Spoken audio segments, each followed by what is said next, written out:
हमारा magnetic effect of current में कल हमने applications of Biot-Savart law start करे थे, जिसमें से एक एप्लीकेशन ऑफ स्ट्रेट लाइन और उसके साथ पढ़ा था हमने सर्कुलर लूप के सेंटर पे। आज हम पढ़ेंगे सर्कुलर लूप का एक्सियल पॉइंट। थर्ड केस है इसका, magnetic field at an axial point due to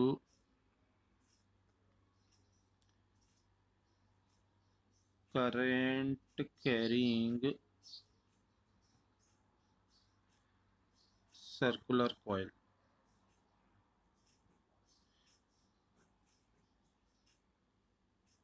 Magnetic field at an axial point due to current carrying a circular coil.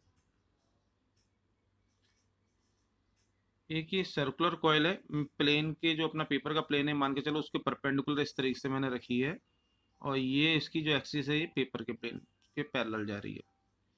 ये पॉइंट है P, ये पॉइंट है P जिस पर मुझे निकालना है अपना मैग्नेटिक फील्ड। इसमें फ्लो कर रहा है करंट, कोई भी क्लॉकवाइज एंटी क्लॉकवाइज कैसे भी हम मार्क कर लें। इसकी रेडियस ए ले ली, ये वाला डिस्टेंस O से P का हमने ले लिया x।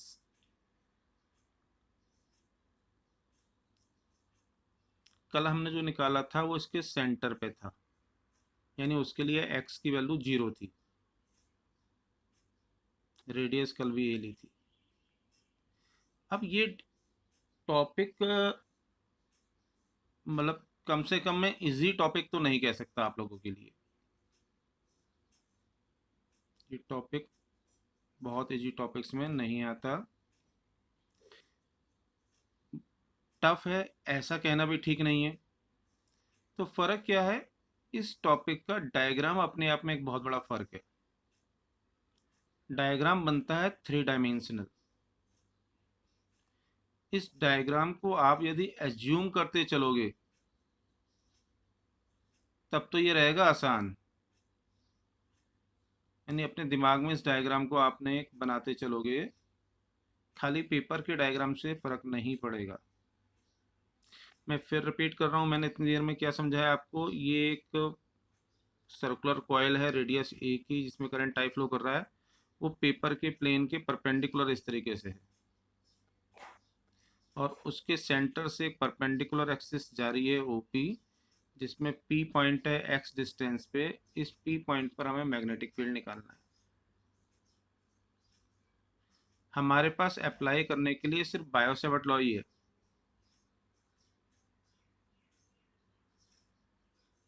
और बायो-सेवर्ट लॉ क्या है, dB equal to mu naught upon 4 pi I dl sine theta upon r square. जरा इसके हिसाब से यहाँ पर हम चीज़ों को देखते हैं। हमने एक छोटा सा एलिमेंट इसमें कहीं पर भी ले लिया, लेट से यहाँ पर, जिसकी लेंथ है dl। हमने टॉपिक में पढ़ा था dl से पॉइंट का डिस्टेंस लेते हैं, वो होता है r। तो इस डायग्राम के हिसाब से r हो जाएगा अंडर ए स्क्वायर प्लस एक्स स्क्वायर, ए और x.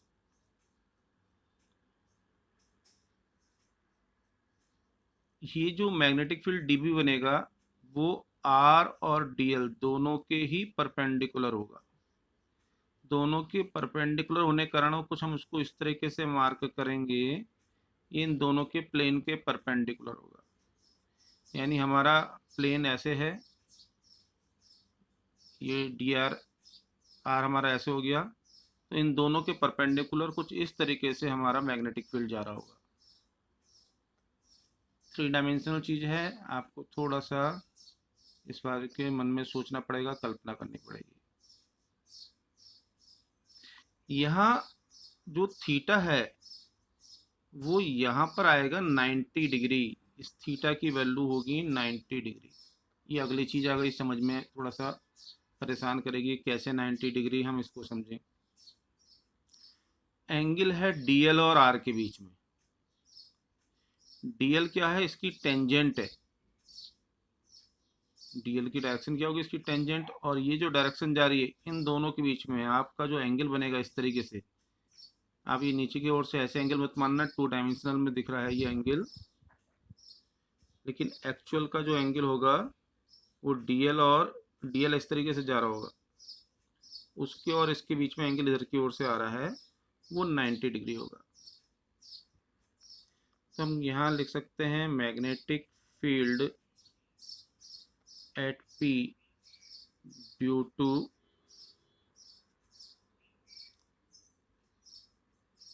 Element DL on coil. ये हो जाएगा इतना, यानी कि mu naught upon 4 pi I D L sine 90 हो गया 1 upon R square, because sine 90 हो गया 1।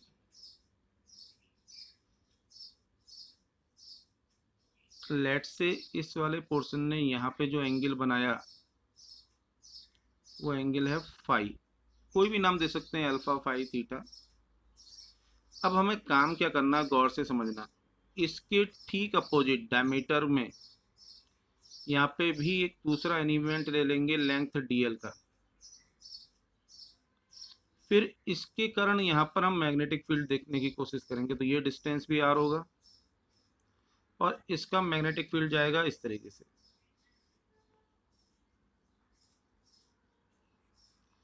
ये एंगल फाई बन रहा था, तो ये वाला एंगल भी क्या होगा? फाई।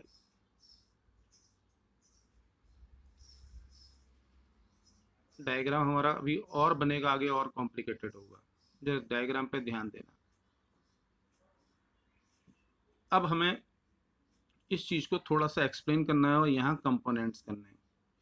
इस चीज़ को थोड़ा एक्सप्लेन करने के लिए ढंग से मैं यहाँ पर कुछ टर्म्स ले ले रहा हूँ, जिससे कि मुझे चीज़ लिखना आसान हो जाए। मैंने पी पॉइंट ये लिया था, मैं इसको कोई नाम दे दे रहा हूँ। ये पॉइंट है जिसके अराउंड ये बना के, और ये पॉइंट मान लिया एल। तो थोड़ा सा थ्योरी लिख के हम इसको एक्सप्लेन करेंगे। यहाँ पे भी कह सकते हैं अराउंड के। Magnetic field direction due to element around K is perpendicular to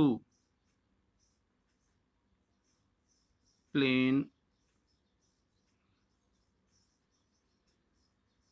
containing DL and R। DL and R के परपेंडिकुलर क्यों कह रहा हूं मैं? क्योंकि हमने जब इसका फॉर्मूला शुरू में पढ़ा था तो उसमें ideal cross unit vector R आ रहा था।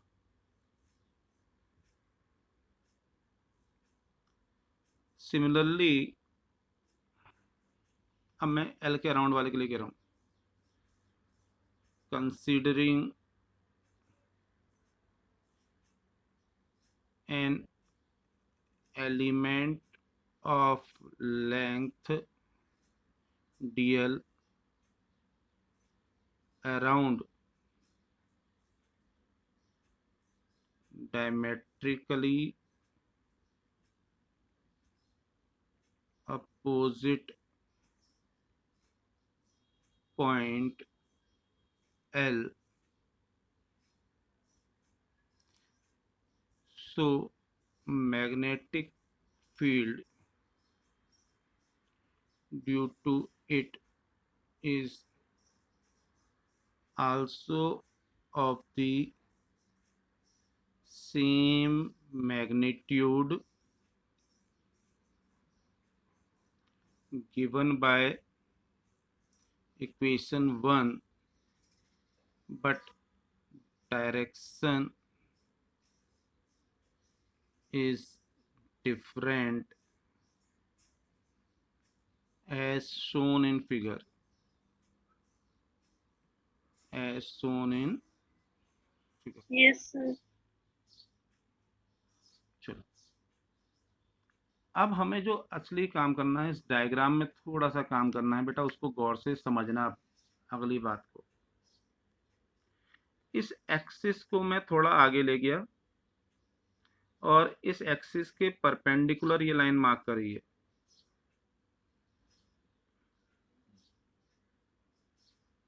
जरा मेरे साथ साथ दिमाग में दोहराते रहना, तभी ये बात समझ में आएगी, नहीं तो अगली बात बिल्कुल गायब हो जाएगी। ये एंगल फाई है तो ये वाला 90 माइनस फाई होगा, क्योंकि ये टोटल 90 डिग्री है। एक पार्ट फाई तो दूसरा 90 माइनस फाई। मैं ये बात लिख नहीं रहा हूँ यहाँ पे, आपको दिमाग में बैठानी पड़ेगी, क्योंकि लिखूंगा तो इतना सारा यहाँ लिखने को हो जाएगा, कॉम्प्लिकेटेड बहुत ज़्यादा हो जाएगा। अब ये वाली लाइन और ये भी एक दूसरे के परपेंडिकुलर हैं, आर वाली लाइन और डीबी वाली लाइन। हमने शुरू में पढ़ा था कि डीबी क्या है, आर और डीएल दोनों के परपेंडिकुलर है, यानी कि आर से 90 डिग्री है। अब ये वाला पार्ट 90 माइनस फाइव है, तो ये वाला पार्ट फाइव होगा या नहीं होगा? यानी इस नॉर्मल और डीबी के बीच का एंगल वो कितना हो जाएगा? फाइव।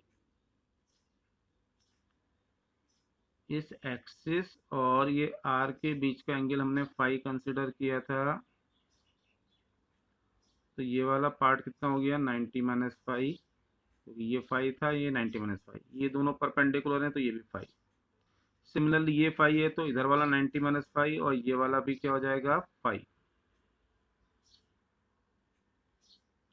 नाउ हमें पता है एंगल के साथ आता है कॉस कंपोनेंट, तो ये हो जाएगा डी बी कॉस फाइव, और उसके परपेंडिकुलर में होता है डी बी साइन फाइव।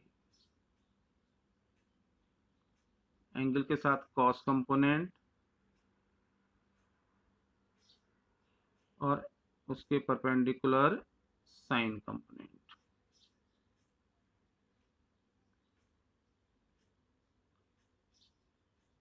आपसे शुरू से क्या क्या चल रहा था, डायग्राम धीरे धीरे बड़ा कॉम्प्लिकेटेड होते जाएगा।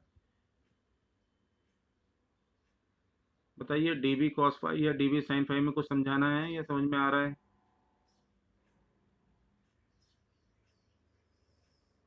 आ रहा है सर। अब हमारा ये देखो, जब दोनों डीबी सेम लिए हमने, तो ये वाले कंपोनेंट भी इक्वल होंगे, अपोजिट डायरेक्शन में है तो कैंसिल आउट हो जाएंगे, और ये वाले कंपोनेंट जुड़ जाएंगे।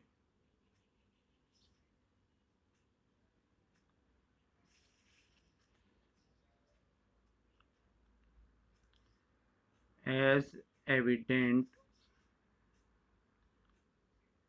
from the diagram, the components dB cos phi will cancel out, being equal and opposite, whereas components dB sin phi will add up to give net magnetic field at point P। हमने क्या लिखा यहाँ पे? Horizontal और vertical word use नहीं किया मैंने, क्योंकि हॉरिजॉन्टल वर्टिकल में कंफ्यूजन हो जाता है कॉस साइन वाले में। तो हमने सिंपल वही बात लिखी जो डायग्राम में देखी थी, D B cos phi cancel out, D B sine phi add up. तो यही बात हमने यहाँ पर अपनी लिख दी कि D B cos phi cancel out हो गया, D B sine phi add up बनेंगे। 10 net magnetic field at P, ये जितने भी डीबी साइन फाई हैं उनका सम होगा। इस सम को, जब सम कंटिन्यूअस होता है तो उसको इंटीग्रेशन से लिख सकते हैं। ध्यान देना, मैं डायरेक्ट इंटीग्रेशन भी लिख सकता था, थोड़ा सा कंसेप्ट को और समझाने के लिए मैंने सिग्मा लिखा है। इन दोनों के बीच का फर्क भी यहाँ पर हम रिवाइज कर लें, पहले से पढ़ रखा होगा। समेशन का जनरली मतलब होता है डिस्क्रीट वैल्यूज के लिए, 1 2 3 जैसी टाइप में एडिशन के लिए, और इंटीग्रेशन का मतलब होता है कंटिन्यूअस एडिशन के लिए। अब हमारा यहाँ डायग्राम में तो ये सारा कंटिन्यूअस एडिशन है। अब अगली बात समझें, यहाँ मेरे पास दो ऑप्शन है वहाँ पर लिमिट में, मैं उसमें से एक ऑप्शन चूज करूँगा। यहाँ पे जब मैं के वाले कंपोनेंट को इधर की ओर घुमाऊंगा तो इस कैलकुलेशन के हिसाब से एल वाला भी हाथ हाथ घूमते हुए इधर जाएगा, यानी कि हाफ सरकमफ्रेंस में के कवर करते हुए जाएगा के वाला एलिमेंट, और तो हाफ वाले में डीएल डीबी को कवर करेगा एल वाला एलिमेंट। तो मैं या तो 0 से पाई ए और फिर माइनस पाई ए की तरफ इधर वाली, तो लिमिट माइनस पाई ए से पाई ए की तरफ घुमाऊं। अब लेकिन दूसरा एक पॉइंट आता है कि लौट के तो हम अपनी जगह पे आ गए, तो आपको ध्यान होगा इस चीज से बचने के लिए, जब हम लौट के ओरिजिनल पॉइंट पे आते हैं तो लिमिट के कंफ्यूजन से बचने के लिए मैंने आपको ये एक सर्किल लगा के बताई थी एक सिचुएशन। जब ये हम सर्किल लगा देते हैं तो इंटीग्रेशन की लिमिट्स लिखने की जरूरत नहीं होती। ये वाला जो कंसेप्ट है सर्किल लगाने वाला, ये हमने पढ़ा था कुछ दिनों पहले गॉस थ्योरम की एप्लीकेशंस में, तो जरा वहां वाले टॉपिक से भी रिवाइज कर लेना। अब इनकी वैल्यूज डाल देंगे। डीबी की वैल्यू हमने जो ऊपर निकाली थी,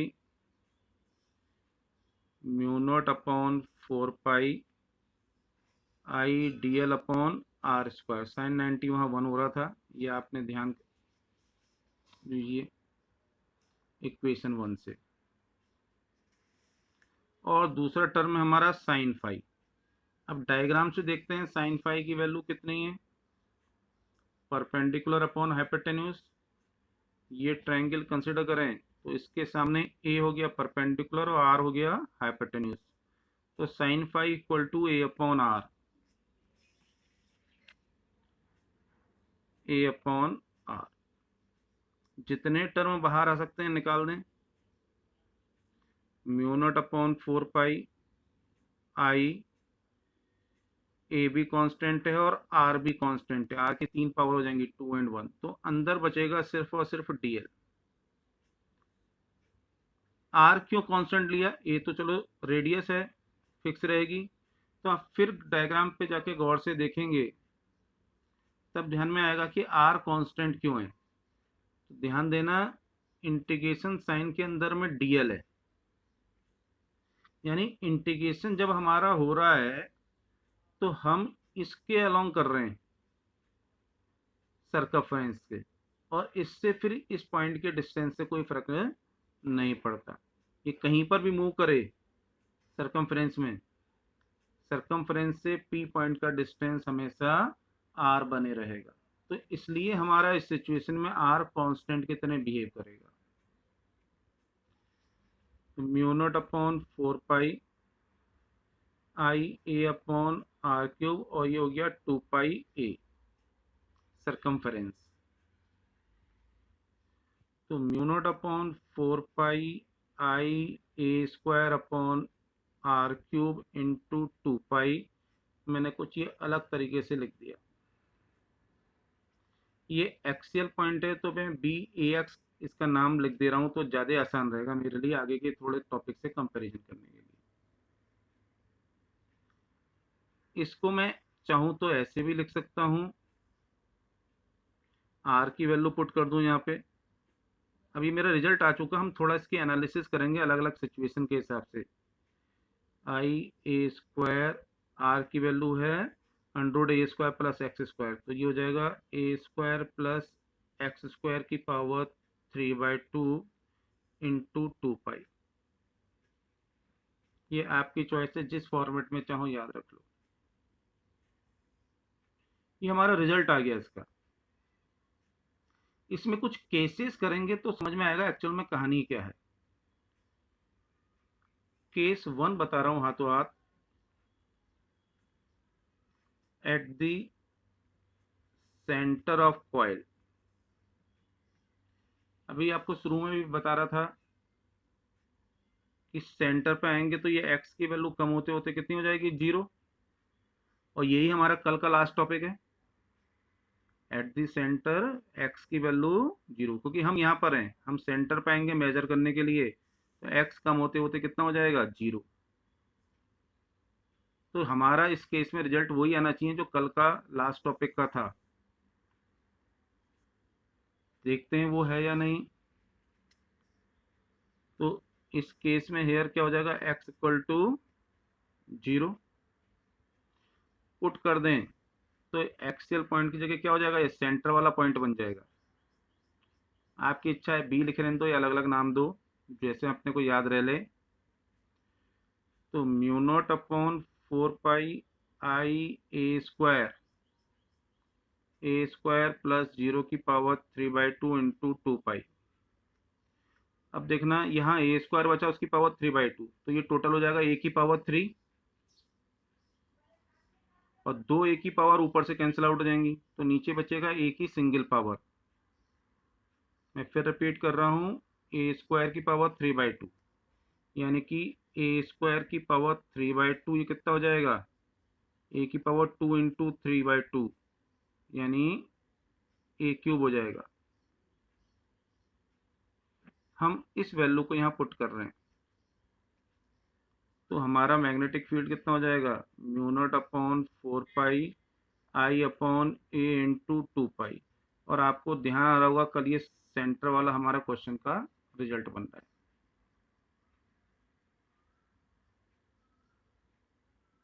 एक और केस इसका रहता है, फटाफट उसको रिव्यू कर लेते हैं। एट फार अवे पॉइंट, इसको हम पॉइंट को शॉर्ट कॉइल भी कहते हैं। शॉर्ट मतलब साइज के टर्म में शॉर्ट, करंट के टर्म में शॉर्ट नहीं। यानी इस केस में क्या बात आएगी हमारी, डायग्राम से देखें कि ये x इतना दूर चला जाएगा, बहुत दूर, सो दैट कंपैरिजन में a की वैल्यू कम हो, यानी छोटी कॉइल बन जाए हमारी, और पॉइंट p कहाँ दूर हो।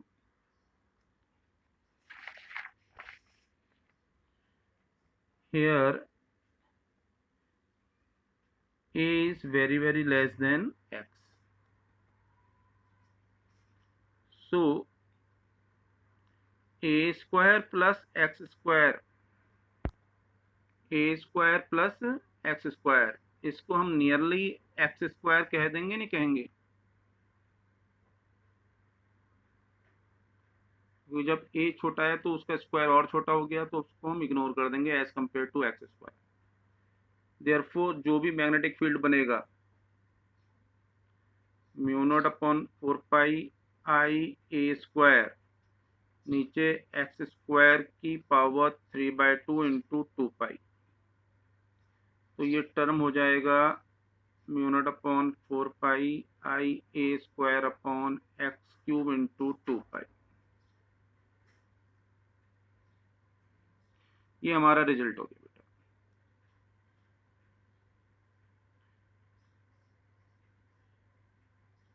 अभी बात यहाँ पे खत्म नहीं होती, मैं एक छोटा सा पॉइंट और इंक्लूड कर रहा हूँ, उसके बाद फिर आपको थोड़ा सा टाइम दूंगा इस पर डिस्कशन का। मैं कल के फॉर्मूलाज की समरी कराना चाहता हूँ आज वाले फॉर्मूला के साथ।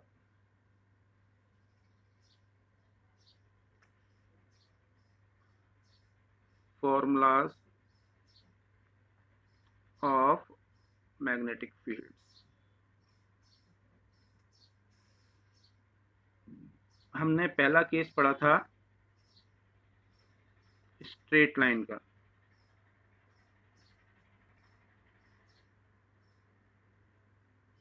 ठीक है, फॉर इनफाइनाइटली लॉन्ग, उसका बी इन्फिनिटी आ रहा था mu naught upon 4 pi I upon a into 2। ये इसका एक केस था। इसी का दूसरा केस था at one end of wire, B end नाम दिया था हमने। ये वैल्यू आ रही थी mu naught upon 4 pi I upon a into 1, जिसको हमने हाफ ऑफ बी इन्फिनिटी भी लिखा था। दूसरा केस हमने पढ़ा at the centre of circular coil B C, जिसका फॉर्मूला अभी हमने फिर देखा था, mu naught upon 4 pi I upon a into 2 pi आ रहा था। फिर थर्ड केस पढ़ा हमने, जो आज पढ़ा है पूरा, एट एन एक्सियल पॉइंट। इसमें फॉर्मूला था mu naught upon 4 pi I A square upon A square plus x square की पावर 3/2 इंटू 2 पाई। इसके दो केस बनाए थे मैंने, वो केस नहीं लिख रहा मैं, क्योंकि सारा चीज़ें लिखने की ज़रूरत नहीं है बार बार। ये की पॉइंट जो है वो बता रहा हूँ। अब एक इसमें चौथा केस और बता रहा हूँ।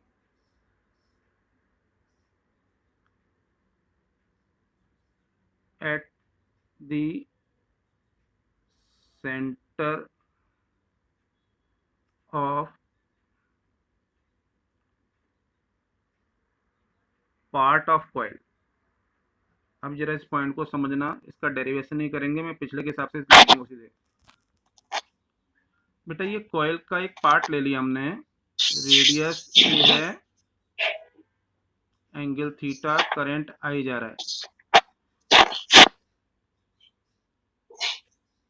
पूरी कॉइल ना लेके हम क्या ले रहे हैं, सिर्फ कॉइल का पार्ट। पूरी कॉइल में 2 पाई एंगल बन रहा था, अब यहाँ छोटा सा पार्ट है थीटा, तो हमें यहाँ पे निकालना है। तो इस केस में जो बी हो जाएगा mu naught upon 4 pi I A by A into theta.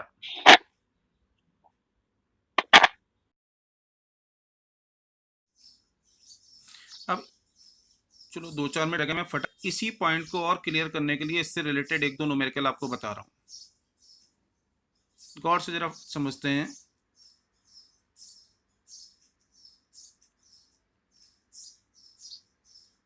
Find magnetic field eight point O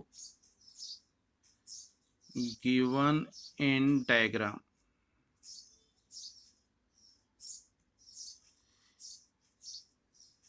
मैं फटाफट क्वेश्चन का डायग्राम बना रहा हूँ और आंसर लिखते चलूँगा, जो भी हमारे पास 2-4 मिनट बचे हैं उसमें। एक इस तरीके से हमने वायर को मार्क कर दिया, यहाँ से करंट लेके आया, करंट ऐसे मूव करते हुए गया। ये वाला जो पोर्शन है ये सेमी सर्कुलर है, ये सेंटर O है, इसकी रेडियस A है, करंट फ्लो कर रहा है I। आपको ऐसे मल्टीपल सिनेरियोज मिलेंगे। अब ऐसे केस में काम कैसे करा जाए, तो हम अपने डायग्राम को छोटे छोटे पार्ट में डिवाइड कर लेंगे, ऐसे पार्ट जो हमारे लिए नोन पार्ट्स हैं। तो एक पार्ट ये वाला हमारे लिए नोन होगा, स्ट्रेट लाइन का, लेट से इसके कारण बनने वाला मैग्नेटिक फील्ड B1 है। दूसरा पार्ट सर्कुलर है और तीसरा पार्ट फिर ये स्ट्रेट हो गया। B1 point infinitely long wire के एंड पे ये है, तो ये हो जाएगा mu naught upon 4 pi I by A into 1। B2 mu naught upon 4 pi I by A into pi हो जाएगा। क्यों पाई हुआ, क्योंकि ये एंगल 180 डिग्री अब पाई का है, और इस वाले टॉपिक के हिसाब से थीटा कितना हो गया, पाई। और थर्ड का mu naught upon 4 pi I by A into 1, क्योंकि again end of the wire है।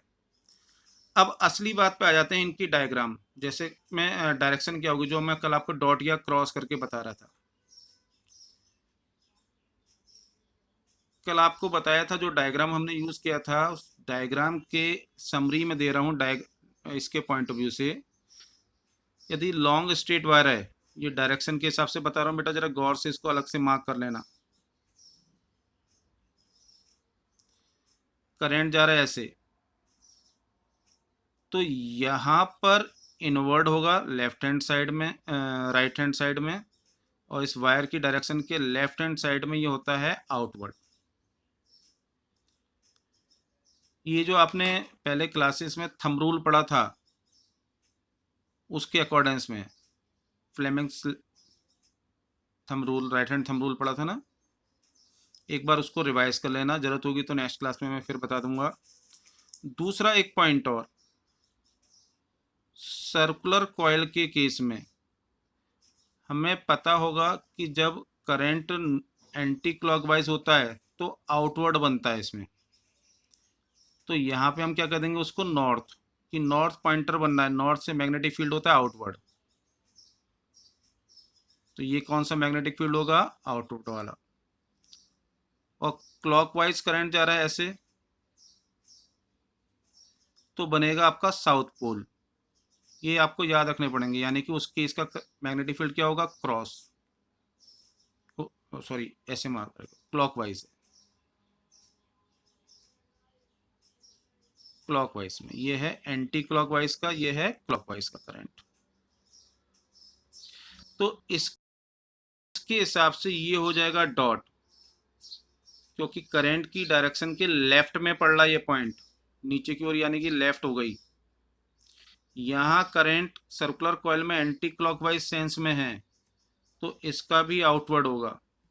और अगेन इस वाले के लिए पॉइंट कहाँ पर है, लेफ्ट में पड़ रहा है, करंट की डायरेक्शन के लेफ्ट में, तो ये वाला भी क्या होगा, ये तीनों मैग्नेटिक फील्ड की डायरेक्शन आउटवर्ड है, इसलिए net magnetic field at O B equal to B1 plus B2 plus B3।